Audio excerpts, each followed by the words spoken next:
How's it going, everyone? This is video, I believe, 5 in the series on how to use the Keyence LJ.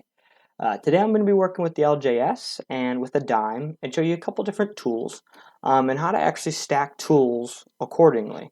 Um, so first up, I just have this little dime in my field of view. I'm going to click Run. We'll scan this again, and you can kind of see how it's working.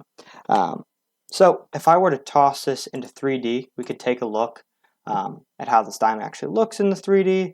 Looks awesome. I have a nice little wood table that it's sitting on. But in the case of something where, let's just say our dime is flat on that table, that's great. We can do so many different measurements, but sometimes your part doesn't come in always straight. So right now I'm going to put a little piece of paper under it. I'm going to click Run, and you can see how this dime starts to sit up at an angle. So it's pretty slight, but you can see, and obviously my paper is way higher up, but it's greener over here and bluer over here. If I were to toss this into 2D and then just recolor it so you can see it better, so I can recolor it using these droppers. So I can press a point right here and a point up here. Now it's going to recolor that image, so blue is lowest, which is the first point, and red is highest, which is the second point I clicked. But you can see this coin is really at an angle. And so let's say something like a grayscale blob or any type of defect tool. Now that could kind of get screwed up by this. So let's go into this tool and let's kind of see how this is what it would look like under a flat image. So I can take this back to 2D, or I can go to my current image, and it looks like this. So if I were to take this filtered view of my circle, and let's move this over here temporarily, it's just using all the data inside of it to create this height binarization. So inside my height extraction, we're just grabbing all of the data inside this 2D circle essentially and building a best fit plane based on all the data.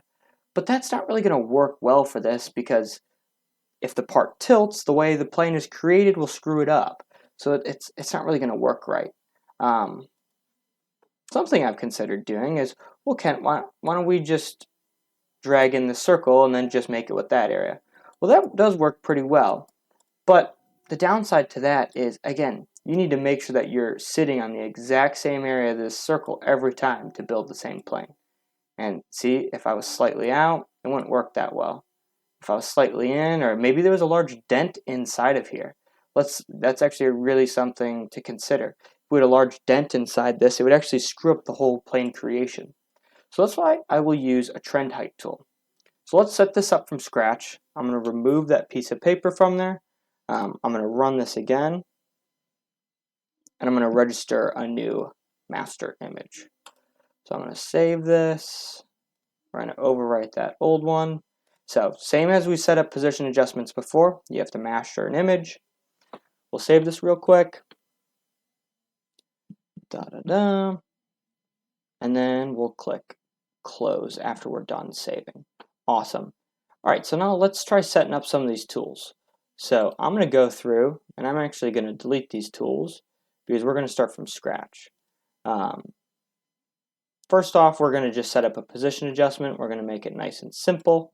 And then next, we're going to do a trend height, which is actually a really cool tool that can help us create a plane. And then we're going to use that same grayscale blob tool to help kind of view the part really well. So on this part, you can see a bunch of area here, but this tutorial would actually work really well for like maybe a pipe or something where you don't have data here, but you need to create a plane off that surface.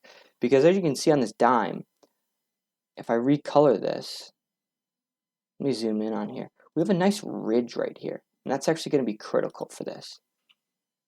So with that, you can see we have that nice ridge around the whole outer side of the circle, and we want to utilize that ridge to build a plane. So let's kind of behind the scenes look at what we're trying to do. First off, keep it really simple. You're just going to do a position adjustment based on a gravity of center. No need to get complicated with this. Sure, we're going to keep it inside that box. You can click done. And then the auto height extraction is based on average height. So I usually just change that to real-time plane, or we're probably going to do multiple points for this one. And then I'm just going to drop a couple points on the outside. Again, we're going to keep this really simple. Just built the plane on the outside now. We get something that looks like this. The only other thing we have to do now is, because you can see that plane is sitting so well on that surface, we're actually getting some black and white dots. Why don't we just raise that plane by 1 millimeter and we'll remove all of that noise. Then you get to a really sharp black, perfect, and we're good. This one's done. Position adjustment is done. Next up, let's look at that trend height tool. So this entire video is based on this trend height tool, and it's really good at making planes, in my opinion. It also has other use cases, but I always like to utilize it for making planes. So in the ring sense, you can essentially draw a ring around the part. So let's just draw a circle around it. Doesn't need to be perfect, just needs to be kind of close. Awesome. And now we'll just take this circle and we'll drag it. Let's center it up a little bit. Maybe we'll bring this in a little bit because we probably don't need it to be that wide. Done. Okay, so what this will do right off the bat is, just based on the height inside here, it's going to plot all of these dots. So it's kind of similar to a profile tool. So you can think of it like each of these lines is a different profile, and it's finding the maximum point on that profile. So the ring of this, or the ridge on the outside, is the highest point. So that's why we see all of our dots right on that ridge. So that's a really great tool. It'll also allow you to find if you have like maybe a big spike of data right here, well, you can actually kind of see it right here. It's extremely zoomed in right now, so that's why you can kind of see part of the wave. But the best part about this tool is this best fit circle plane creation. So we can turn that on, and what is that going to do? Well, the best way to view that is into 3D. So we can toggle this into 3D, and now you can see that when I build my plane, it's actually building it on the top surface of that part. Let's scroll down. Sorry for the bad visualization. But right there, you can see how we're making that plane just on the top surface of that part. So now that we have that plane built, I can use an abundance of different tools. My favorite thing to do is actually to go to height tool, and then you can just see the color change. So if I were to just say, yeah, random box, whatever, and then for our zero plane specification, we can pull in that plane. So I want to do detected plane of other tool. And then what tool? Well, I'm saying grab that trend height. So sometimes you might have multiple, so you want to do tool T101, at least for this one. So now when I do my height scaling, so let's do one on the lower area of this, and then one on the highest point. So we'll do right here and right here. Oh, that's a great color scaling on the top of that dime. But now, if I go to current,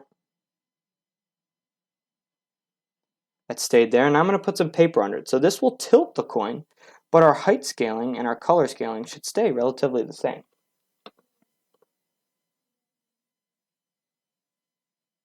So perfect. You see that? So it actually tilted the whole color scaling because our zero plane actually tilted. So when I built all the different height points across this part, it shifted the whole plane. So if I were to go into 3D, you can see now how my plane is tilted right here. So yeah, you see how that plane is tilted now? And that's because on that trend height tool, we use that plane or that tool to build a plane on the top ridge of that coin. So regardless of what orientation it comes in, it's going to have the right plane creation and everything. So that's definitely a little backstory on the trend height tool. It's this is probably the best use case for it. Is something like this. Like this is what the color scaling would normally look like, but when I toss it into zero plane, everything works out good because we're using that trend height tool. Another good use case for this is like, let's say we're trying to find defects on the center of this, but the plane is always changing and it's really hard to build a plane. Well, we can use that plane for height extraction. So let's go into a defect tool. we haven't talked much about defect tools, so I'm just going to keep it really straightforward. But if I just want to say, okay, let's search for this area, let's just like search for defects inside that area. Awesome. And then for the height extraction, I can do detected plane of other tool. Then I can do my trend height. So now I'm pulling in that plane. And now, so regardless of if this thing tilts or not, this should stay the same. Also, let's just say we're looking for dents into it. And then the only other thing, just to make it look pretty, is I got to increase the gain on here. So I'm just scrolling out right now until I see my blue line. We'll bring this up. And this is just a histogram right here of all the height data. There we go. So now you can kind of see. So black is lower and white is higher up. And now if I were to switch to my current image, stays pretty much identical. And that's the value of the trend height tool, is regardless of what shape this is, how it's turned, the trend height tool can create a plane on the top ridge. So again, pipes, anything with just like a circle ridge around it that you need it to create data for other stuff, because maybe we had to measure widths or do something like that.